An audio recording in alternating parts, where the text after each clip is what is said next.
ഇന്നത്തെ എപ്പിസോഡ് തുടങ്ങാൻ നേരത്ത് നമ്മുടെ വൈജയന്തി ആങ്ങളമാരെയും കൂടെ സംസാരിച്ചുകൊണ്ട് നിൽക്കുകയാണ്. അവർ വന്ന കാര്യം നടന്നില്ലല്ലോ. അപ്പോൾ കൃഷ്ണമോളെ മേലിലേക്ക് പറഞ്ഞയച്ചേക്കാണ് അലീനയെ വിളിക്കാൻ വേണ്ടി. കൃഷ്ണമോള് വന്ന് മേളിൽ നിന്ന് താഴത്തേക്ക് നോക്കി പറയുന്നുണ്ട്, അച്ഛൻ അലീന ചേച്ചിയോട് താഴത്തേക്ക് വരണ്ടെന്ന് പറഞ്ഞു. വരുന്നവർക്കും പോകുന്നവർക്കും കാണാൻ വേണ്ടി. അലീന ചേച്ചി കാഴ്ച ബംഗ്ലാവിലെ വസ്തുവല്ലെന്നൊക്കെ ഇങ്ങനെ പറയുമ്പോൾ വൈജയ്ക്ക് ശരിക്കും ദേഷ്യം വരുന്നുണ്ട്. അപ്പോൾ വൈജി ആങ്ങളമാരോടും വന്ന ബന്ധുക്കളോടും പറയുന്നുണ്ട്, കണ്ടില്ലേ ഇവിടുത്തെ പുകിലെന്ന് പറഞ്ഞിങ്ങനെ പറഞ്ഞു കൊടുക്കുന്നുണ്ട്. അപ്പോൾ നമ്മുടെ രാജീവ് പറയുന്നുണ്ട്, നമുക്ക് മേളിൽ ചെന്ന് അവളെ ഇങ്ങോട്ട് ഇറക്കിക്കൊണ്ട് വന്നാലോ, അയാളുടെ വാശി തീർത്താലോ എന്ന്.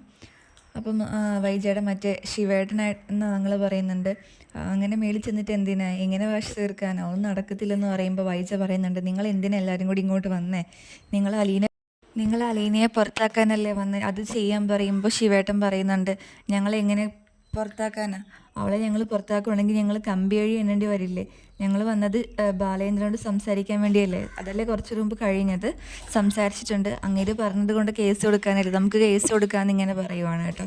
അപ്പോൾ വൈജ ദേഷ്യപ്പെട്ട് ചോദിക്കുന്നുണ്ട്, കേസൊക്കെ ആണെങ്കിൽ എന്ന് തീരാനാന്ന് ഇങ്ങനെ ചോദിക്കുകയാണ്.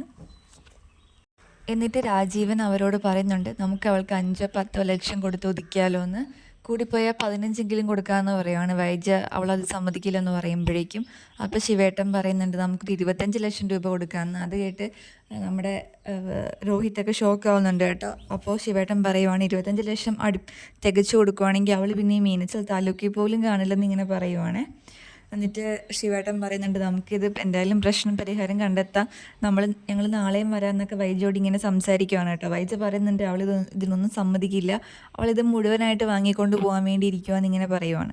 എന്നിട്ട് പിന്നെ നമ്മുടെ കൃഷ്ണമോള് മേളിൽ താഴത്തേക്ക് ഇറങ്ങി വരുവാണ്. അവരെല്ലാവരും നോക്കുന്നുണ്ട്. കൃഷ്ണമോള് വന്നപ്പോൾ തന്നെ ഓടിപ്പോയി വൈജ ചോദിക്കുന്നുണ്ട്, അവൾ അവിടെ അലീന എന്തെടുക്കുവാന്ന് ചോദിക്കുമ്പോൾ കൃഷ്ണമോള് പറയുന്നുണ്ട്, ഞാൻ മേളിലേക്ക് ചെന്നപ്പോൾ റൂമിന് പുറത്ത് നിൽക്കുമായിരുന്നു, ഞാൻ ഇറങ്ങിയപ്പോൾ റൂമിനകത്തേക്ക് നിൽക്കുവാന്ന് പറയുന്നുണ്ട്. അപ്പോൾ വൈജയന്തി ഇങ്ങനെ കൊനിഷ്ഠ ചോദ്യങ്ങളൊക്കെ ചോദിക്കുമ്പോഴേക്കും കൃഷ്ണമോൾക്ക് ദേഷ്യം വരുന്നുണ്ട്. കൃഷ്ണമോൾ പറയുന്നുണ്ട്, എനിക്ക് അമ്മയുടെ ചില ചോദ്യങ്ങൾ കേൾക്കുമ്പോൾ എന്നോട് തന്നെ അറപ്പ് തോന്നുമെന്ന് പറഞ്ഞ് നേരെ ദേഷ്യപ്പെട്ട് പോയി റൂമിൽ കയറി കഥ ഇങ്ങനെ അടയ്ക്കുകയാണ്. അപ്പോൾ നമ്മുടെ വൈജയുടെ ആങ്ങളമാർ ചോദിക്കുന്നുണ്ട്, അവൾ ബാലേന്ദ്രൻ്റെ കക്ഷിയാണല്ലേ എന്ന്. അപ്പോൾ നമ്മുടെ വൈജ പറയുന്നുണ്ട്, അതെ, അവളെ ബ്രെയിൻ വാഷ് ചെയ്ത് വച്ചേക്കുവാന്ന് ഇങ്ങനെ പറയുവാണ്. എന്നിട്ട് എല്ലാവരും പുറത്തേക്ക് പോവുകയാണ്, വീട്ടിലേക്ക് പോകാൻ വേണ്ടി എല്ലാവരും പുറത്തിറങ്ങുകയാണ്. വൈജയന്തി ആകപ്പാട് നിരാശയിലാണ്. അപ്പോൾ നമ്മുടെ കമല പറയുന്നുണ്ട്, എടി ഞാൻ നാളെ വരാം, നീ പേടിക്കേണ്ട, നാളെ എല്ലാം ശരിയാവും എന്ന് പറയുമ്പോൾ വൈജ ദേഷ്യത്തിൽ ചോദിക്കുന്നുണ്ട്, നാളെ എന്തിനാണ് വരുന്നത്, എൻ്റെ മേളിൽ റീത്ത് വയ്ക്കാനാണോ എന്ന് ചോദിക്കുകയാണ്. അത് കേൾക്കുമ്പോഴേക്കും കമലയ്ക്ക് ദേഷ്യം വരുന്നുണ്ട്. അപ്പോൾ കമല ഇത് എന്ത് വർത്താനാണെന്നും പറഞ്ഞ് ദേഷ്യപ്പെട്ട് ഇറങ്ങി പോവുകയാണ്. അങ്ങനെ എല്ലാവരും പോകുമ്പോൾ ആ സീൻ അവസാനിക്കുകയാണ്. പിന്നെ അടുത്ത സീൻ കാണിക്കുന്നത് രേവതിക്കുട്ടിയും ഗ്രേസ് അമ്മയും മാമച്ചനും കൂടെ വണ്ടിയിൽ വീട്ടിലേക്ക് വരികയാണ്. അപ്പോൾ ജോസൂട്ടി നടന്ന് വണ്ടിയുടെ അടുത്തേക്ക് വരുവാണ്. വണ്ടി തുറന്ന് ഇവരെല്ലാവരും ഇറങ്ങുമ്പോൾ എല്ലാവരും മൂഡ് ഓഫാണ്. അപ്പോൾ ജോസൂട്ടിക്ക് സംശയം തോന്നുന്നു, എന്ത് പറ്റി എല്ലാവരും മൂഡ് ഓഫ് ആയിട്ടിരിക്കുന്നത്, മറ്റേ പെണ്ണ് വന്നില്ലേന്ന് ചോദിക്കുമ്പോൾ ഇല്ലയെന്ന് പറഞ്ഞിട്ട് മാമച്ചനകത്തേക്ക് പോവും, ഇവർ രണ്ടും പിന്നാലെ പോവും. അപ്പോൾ ജോസൂട്ടി ഇങ്ങനെ സംശയം കൊണ്ട് അവരെ നോക്കി നിൽക്കുവാണ് കേട്ടോ. പിന്നെ അടുത്ത സീനി കാണിക്കുന്നത് അവർ വീട്ടിലെത്തിക്കഴിഞ്ഞ് അപ്പോൾ ഗ്രേസ് അമ്മയും മാമച്ചനും കൂടെ അകത്തേക്ക് വരുവാണ്. അപ്പോൾ നമ്മുടെ രേവതിക്കുട്ടി ഇവരെ ഗ്രേസ് അമ്മ ആൻറ്റി അങ്കിളേന്ന് വിളിച്ചുകൊണ്ട് ഇങ്ങനെ ഓടി വരുന്നുണ്ട് കേട്ടോ. അപ്പോൾ ഒരു കാര്യം പറയാൻ, അലീന ചേച്ചിയുടെ കാര്യമെന്ന് പറയുമ്പോഴേക്കും ഗ്രേസ് അമ്മ പറയുന്നുണ്ട്, അലീനയുടെ ഒരു കാര്യവും എനിക്ക് കേൾക്കേണ്ടതെന്ന്. അപ്പോൾ ഇത് അങ്ങനെയല്ല, കേൾക്കണം പ്ലീസ് പ്ലീസ് എന്ന് പറഞ്ഞ് രേവതിക്കുട്ടി ഇങ്ങനെ ഗ്രേസ് അമ്മയുടെ പിന്നാലെ നടക്കുവാണ്. അപ്പോൾ എങ്കിൽ നീ പറയാമെന്ന് പറയുമ്പോഴേക്കും രേവതിക്കുട്ടി പറയുന്നുണ്ട്, ബാലേന്ദ്രൻ സാർ എല്ലാ സത്യങ്ങളും മനസ്സിലാക്കി വൈജയന്തിയാണ് അലീനയുടെ അമ്മയെന്ന് അറിഞ്ഞു എന്ന് പറയുമ്പോൾ തന്നെ ഗ്രേസ് അമ്മ ഭയങ്കര ഷോക്കാവും, മാമച്ചനെ ഞെട്ടും.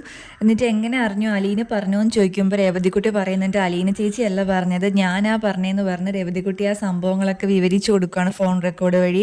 ബാലേന്ദ്രൻ കേട്ടതും പിന്നെ ബാലേന്ദ്രൻ നീലഗിരി പോയതും ബാലേന്ദ്രന് ഹാർട്ട് അറ്റാക്ക് വന്നതും വൈജയനെ റൂമിൽ നിന്ന് മാറ്റിയതും വൈജയുടെ ദേഷ്യമാവാൻ തുടങ്ങിയ കാര്യങ്ങളൊക്കെ പറയുമ്പോൾ നമ്മുടെ ഗ്രേസ് അമ്മ അതെല്ലാം കണക്ട് ചെയ്തെടുത്ത് ശരിയാണെന്ന് ഇങ്ങനെ ആലോചിച്ചുകൊണ്ടിരിക്കുകയാണ് കേട്ടോ. അപ്പോൾ നമ്മുടെ മാമച്ചൻ ചോദിക്കുന്നുണ്ട്, ഇതെല്ലാം അറിഞ്ഞിട്ടും നമ്മുടെ ബാലേന്ദ്രൻ എന്തുകൊണ്ട് വൈജയോട് ചോദിച്ചില്ല, വൈജയനെ അപ്പം തന്നെ വീട്ടിൽ നിന്ന് അടിച്ച് പുറത്താക്കേണ്ടേ, അത്രയ്ക്ക് വലിയ ചതിയല്ലേ വൈജ ചെയ്തതെന്ന് ഇങ്ങനെ ചോദിക്കുകയാണ്. അപ്പോൾ നമ്മുടെ രേവതിക്കുട്ടി പറയുന്നുണ്ട്, അങ്ങനെ ചെയ്തിട്ടുണ്ടെങ്കിൽ പിള്ളേരെല്ലാം അറിയില്ലേ, വൈജയന്തി അപ്പം തന്നെ സൂയിസൈഡ് ചെയ്യില്ലേ, അതൊക്കെ വലിയ പ്രശ്നമാവില്ലേ എന്നിങ്ങനെ അവർ സംസാരിച്ചുകൊണ്ടിരിക്കുകയാണ്. പിന്നെ രേവതിക്കുട്ടി അവിടെ നടന്ന കാര്യങ്ങളൊക്കെ പിന്നെയും പറഞ്ഞു കൊടുക്കുവാണ്. ഹോസ്പിറ്റലിൽ നിന്ന് ഡിസ്ചാർജ് ആയിട്ട് ബാലേന്ദ്രൻ വന്നതും അലീനയെ എല്ലാ കാര്യങ്ങളും ഏൽപ്പിച്ചതും അത് വൈജയന്തിക്ക് പിടിക്കാതെ വന്നതും വൈജയന്തി രാജീവിനെ വിളിച്ച് അലീനെ അവിടെ നിന്ന് പറഞ്ഞയച്ചതും പിന്നീട് ബാലേന്ദ്രൻ പുറകെ പോയതും ബാലേന്ദ്രൻ രണ്ടാമത് കൂട്ടിക്കൊണ്ടുവന്ന് എല്ലാവരുടെയും മുൻപിൽ വെച്ച് അലീനയാണ് ഈ വീട്ടിലെ വേലക്കാരിയല്ല, ഹോം നേഴ്സ് അല്ല, ഇനി മുതൽ എൻ്റെ മകളാണ് ബാലേന്ദ്രൻ പറഞ്ഞ കാര്യങ്ങളെല്ലാം പറയുമ്പോൾ നമ്മുടെ ഗ്രേസ് അമ്മയും മാമച്ചനൊക്കെ ഇങ്ങനെ ആകാംക്ഷയോടുകൂടി നിൽക്കുകയാണ് കേട്ടോ അത് കേട്ടിട്ട്. എന്നിട്ട് പറയുവാണ് ഇനി തൊട്ട് അച്ഛന്ന് വിളിച്ചാൽ മതി എന്ന് പറഞ്ഞ കാര്യങ്ങളും അവർ രണ്ടും അച്ഛ മോളിന്ന് വിളിച്ച് സംസാരിക്കുന്നു എന്നൊക്കെ പറയുവാണ്. ഇത് കേട്ടിട്ട് വൈജയന്തിക്ക് തീരെ സഹിക്കാതെ ഇപ്പോൾ അയർലൻഡിൽ നിന്നും സ്വിറ്റ്സർലാൻഡിൽ നിന്നൊക്കെ ഓരോരുത്തരെ വിളിച്ച് വരുത്തിയേക്കുവാണ്. അങ്ങനെ പറയുവാണ് കേട്ടോ. അപ്പോൾ ഗ്രേസ് അമ്മ ചോദിക്കുന്നുണ്ട് അപ്പോൾ അവൾ എന്താ നമ്മുടെ കൂടെ വരാതിരുന്നേന്ന് ചോദിക്കുമ്പോഴേക്കും പറയുകയാണ് ബാലേന്ദ്രൻ പറഞ്ഞു മോള് പോകണ്ട, മോള് പോയിട്ടുണ്ടെങ്കിൽ തിരിച്ചു വരുമോ എന്ന് എനിക്കൊരു പേടിയുണ്ട്, ശത്രുക്കൾ പട കൂട്ടിക്കൊണ്ടിരിക്കുമോ ആക്രമിക്കുമോ എന്ന് വിചാരിച്ചാണ് അലീന ചേച്ചിയെ വിടാതിരുന്നേന്ന് ഇങ്ങനെ പറയുവാണ്. അപ്പം നമ്മുടെ ഗ്രേസ് അമ്മ പറയുന്നുണ്ട് പാവം കൊച്ച് എന്തൊക്കെ അനുഭവിച്ചു, ആരെങ്കിലും എന്തെങ്കിലുമൊക്കെ അറിയുന്നുണ്ടോ എന്ന് ഇങ്ങനെ സംസാരിക്കുവാണ് കേട്ടോ. പിന്നീട് രേവതിക്കുട്ടി ഭയങ്കര ഇമോഷണൽ ആവുകയാണ്. രേവതിക്കുട്ടി പറയുകയാണ് ഞാൻ മാമച്ചനെ അച്ഛാന്ന് വിളിച്ചോട്ടെ എന്ന് ചോദിക്കുകയാണ് കേട്ടോ. ഗ്രേസ് അമ്മയുടെ ഭയങ്കര പൊളൈറ്റ്ലി ഭയങ്കര ഒരു സഹതാപത്തോടെയൊക്കെയാട്ടോ ചോദിക്കുന്നത്. അപ്പോൾ ഗ്രേസ് അമ്മയ്ക്ക് മാമച്ചനും ഭയങ്കര വിഷമമാവുന്നുണ്ട്. ഗ്രേസ് അമ്മ സമ്മതിക്കുന്നുണ്ട് വിളിച്ചോന്ന്. പിന്നെ അടുത്ത സീനി കാണിക്കുന്നത് കമലയുടെ വീടാണ്. കമലയും ശിവേട്ടനും പിന്നെ വേറെ ഒരാളും ഒരു പൊളിറ്റീഷ്യനും കൂടെ വൈജയുടെ വീട്ടിൽ നടക്കുന്ന കാര്യങ്ങളൊക്കെ സംസാരിക്കുകയാണ്. അലീനയെ അവിടെ നിന്ന് ഒഴിവാക്കേണ്ട കാര്യങ്ങളൊക്കെ സംസാരിക്കുകയാണ്. അപ്പോൾ അലീന വന്നു കഴിഞ്ഞാൽ അവിടെ സംഭവിച്ച കാര്യങ്ങളൊക്കെ രണ്ടുപേരും പറഞ്ഞു കൊടുക്കുകയാണ് കേട്ടോ. അലീന ആരാ കൊണ്ടുവന്നതെന്ന് ചോദിക്കുമ്പോഴേക്കും പറയുന്നുണ്ട് എൻ്റെ മകനാണ് കൊണ്ടുവന്നത് ഓർഫണേജിൽ നിന്നൊക്കെ പറയുമ്പോൾ ആ പൊളിറ്റീഷ്യൻ ചോദിക്കുന്നുണ്ട് ഒരു അനാഥയായ പെണ്ണിനെ ഇറക്കാനാണ് ഇത്ര പാടെന്ന് ചോദിക്കുമ്പോൾ അത് ബാലേന്ദ്രൻ തീരെ സമ്മതിക്കുന്നില്ലെന്നൊക്കെ ഇങ്ങനെ സംസാരിക്കുകയാണ്. അപ്പോൾ നമ്മുടെ ഇയാൾ പറയുന്നുണ്ട് അലീന അവിടെ നിന്ന് ഇറക്കി വിടാൻ സുഖമാണ്, ഒരു ഭാര്യയുടെ പേരിലായിരിക്കും എപ്പോഴും വീട്, ഭാര്യ അവിടുത്തെ അധികാരി മക്കൾക്ക് ഇഷ്ടമല്ലെങ്കിൽ സുഖമായിട്ട് ഇറക്കി വിടാം, ഒട്ടും പറ്റുന്നില്ലെങ്കിൽ ഡിവോഴ്സ് ചെയ്യുമെന്നൊക്കെ ഇങ്ങനെ സംസാരിക്കുവാണ് കേട്ടോ. അവരിങ്ങനെ സംസാരിച്ചുകൊണ്ടിരിക്കുമ്പോൾ ഒരു ചർച്ചയ്ക്ക് വിളിക്കാമെന്ന് പറഞ്ഞ് അവരിങ്ങനെ ബാലേന്ദ്രനെ വിളിക്കാമെന്ന് പറയുമ്പോഴാണ് എപ്പിസോഡ് അവസാനിക്കുന്നത്.